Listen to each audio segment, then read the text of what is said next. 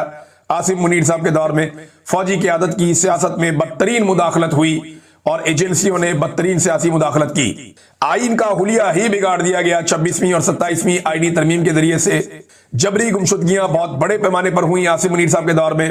पहली मरतबा security forces ने खवातीन और बच्चों को भी निशाना बनाया, उन्हें भी गिरफ्तार किया, उन्हें भी हिरासा किया, उन्हें भी तशद्दुद का निशाना बनाया। आसिम मुनीर साहब के दौर में महंगाई का एक तूफान खड़ा हो गया। फौज और अवाम में फासले बढ़ते गए आसिम मुनीर साहब के दौर में। ये वो नेगेटिव चीजें हैं जो आसिम मुनीर साहब के दौर में हुई। साबिक वजीर आजम को जेल में रखा और दर्जनों और चीजें मैं बता सकता हूं। तो नेगेटिविटीज की भरमार है इन 3 सालों में, जिनमें फील्ड मार्शल आसिम मुनीर ने पाकिस्तान के अंदर हुकूमत की। और इस बुनियाद पे उन्हें रिटायरमेंट ले लेनी चाहिए। उनकी टर्म पूरी हो गई है, कोई अच्छी टर्म नहीं थी, उन्हें रिटायरमेंट ले लेनी चाहिए। एक मुतनाज़े आर्मी चीफ वो बन गए, तो दूसरे को आने दें। दूसरा आके कोशिश करे कि वो फौज को इस तनाज़े से निकाले और सियासी मुदाखलत बंद करे और मामलात को आइन और कानून के मुताबिक चलने दे। सियासतदानों को पाकिस्तान का फैसला मिलकर बैठकर करने दे। होना तो ये चाहिए। लेकिन यहां आसिम मुनीर साहब रिटायरमेंट लेना नहीं चाहते। अच्छा, आसिम मुनीर साहब के दौर का कोई अच्छा काम तो होगा ना, कोई ऐसा कारनामा जिसे आप कह दिए अच्छा काम हो गया। हाँ, तो वो बता देते हैं आपको। आसिम मुनीर साहब के दौर में रवां साल मई के महीने में भारत के हमले के जवाब में पाकिस्तान की एयरफोर्स ने 6 भारतीय तैयारे मार गिराए और इसकी बुनियाद पे आसिम मुनीर साहब ने फील्ड मार्शल का ओहदा भी ले लिया, ताहयात मुराद भी ले ली और ताहयात इस्तिस्ना भी ले लिया। जबकि उनके लिए एक नया ओहदा भी तख्लीक किया गया, चीफ ऑफ डिफेंस फोर्सेस का। ये अब हो रहा है, यानी एक पॉजिटिव काम है वो पाकिस्तान एयरफोर्स ने किया है। 6 तैयारे गिराए हैं इंडिया के, और इसकी बुनियाद पे आसिम मुनीर साहब ने बहुत सारा फायदा भी ले लिया। अब इसी बुनियाद पे वो दोबारा भी 5 साल के लिए आर्मी चीफ रहना चाहते हैं, या ये जो बड़ा ओहदा मिल गया इसको वो एंजॉय करना चाहते हैं। लेकिन नवाज शरीफ और जरदारी के पास मौका है, अगर वो आसिम मुनीर को हटाना चाहते हैं तो बड़े आराम से हटा सकते हैं, बहुत आराम से हटा सकते हैं, क्योंकि इमरान खान डील नहीं करेगा। इमरान खान किसी की पीठ में खंजर नहीं घोंपेगा। अगर सियासतदान आज नया आर्मी चीफ लाना चाहे तो वो ला सकते हैं। ऐसी सहूलत पहले किसी और सियासतदान को मुयसर नहीं थी। नादरीन, इमरान खान साहब की बहन अलीमा खानम साहिबा ने स्काई न्यूज को इंटरव्यू देते हुए बताया कि इमरान खान 90% मकबूल है पाकिस्तान में, और उसे कैद तन्हाई में डालना अवाम की आवाज को खामोश करना या दबाने के मुतरादिफ है, और ये चाहते हैं कि इमरान खान को लोगों के दिमागों से मिटा दें। तो ऐसा होता हुआ तो फिलहाल दिखाई नहीं दे रहा। पाकिस्तान में मकबूलियत बहुत ज्यादा है इमरान खान साहब की। और एक चीज मोहम्मद जुबैर साहब ने कुछ पोल खोले, जरा मैं आपके सामने रख देता हूं, क्योंकि आसिम मुनीर साहब के दौर का जिक्र हो रहा है तो ये आ गया। गवर्नर स्टेट बैंक कह रहा है कि वक्त आ गया है कि हुकूमत अपनी पॉलिसी तब्दील करे। प्राइवेटाइजेशन के वजीर कह रहे हैं कि पाकिस्तान में सरमायाकारी के मौके हैं, लेकिन गवर्नेंस की बदतरीन सूरत की वजह से कोई यहां सरमायाकारी नहीं करेगा। गवर्नेंस के हवाले से अभी एक ग्लोबल सर्वे आया और उसने बताया कि पाकिस्तान का नंबर सबसे ही खराब है। ये जनाब मोहम्मद जुबैर साहब बता रहे हैं। फिर उन्होंने कहा जी, national coordinator SIFC general Sarfaraz ने कहा कि पाकिस्तान में जितने टैक्सेस हैं कोई सरमायाकारी नहीं करेगा। उन्होंने कहा पाकिस्तान में बिजनेस एज यूजुअल नहीं चल सकता। हम यही बात करते थे तो हमें गालियां पड़ती थी। मोहम्मद जुबैर साहब ने कहा देखें, ये बात जुबैर साहब आप उस दौर में करते थे जिस दौर में हालात मुख्तलिफ थे। यहां जिस मुल्क में इस वक्त मैं हूं, यहां बहुत ज्यादा टैक्सेस हैं बरतानिया में। यहां कारोबारी हजरात को बेशुमार टैक्सेस देने पड़ते हैं, लेकिन क्या है कि इनकी अदलिया काम कर रही है। यहां पे रूल ऑफ लॉ है, यहां पे आजादी इज़हार राय है, यहां पे जुल्म और ज्यादती नहीं है, इंसानी हकूक की पामालियां नहीं हो रही, मैंडेट को कुचला नहीं जा रहा। तो इतने सारे टैक्सेस के बावजूद यहां पे काम चल रहा है। पूरी दुनिया से लोग इन्वेस्टमेंट लेकर इस मुल्क में आ रहे हैं, यहां पे आके कारोबार करना चाहते हैं।